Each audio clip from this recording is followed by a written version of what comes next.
तो ये offshore mentality हमारी नो डाउट हमें कम पैसे कमवा के देती है, बट हमारी कॉस्ट को भी कंट्रोल करती है।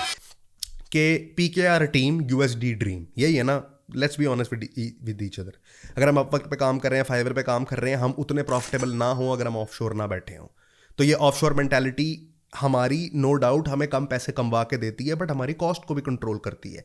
तो मैं हर बंदे को यही कहता हूँ कि बिजनेस में प्रॉफिट में दो वेरिएबल्स हैं, कॉस्ट है, एक रेवेन्यू है। अगर तुम बहुत ज़्यादा रेवेन्यू पे नहीं जा सकते तो कॉस्ट घटा लो, और अगर बहुत ज़्यादा रेवेन्यू पे जा रहे हो तो इसका मतलब ये नहीं है कि लीनियरली उसके साथ कॉस्ट भी बढ़नी चाहिए।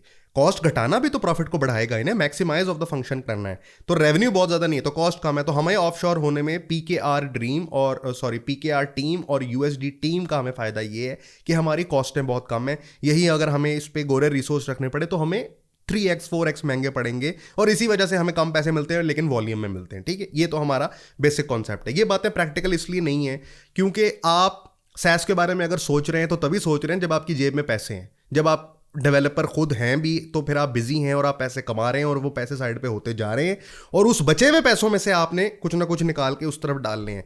तो आप बेसिकली एक एसेंशियल मिस्टेक ये कर रहे हैं कि आप अपनी ऑर्गेनाइजेशन की प्रॉफिटेबल लेग को लंगड़ा करके किसी और दीमक ज़्यादा हाई रिस्क एसोसिएटेड SaaS के अंदर डालने की कोशिश कर रहे हैं, जो शायद चले और शायद ना चले। और मैं आपको पिछली वीडियोस में पहले भी बता चुका हूं कि never accept a probability at the cost of a surety.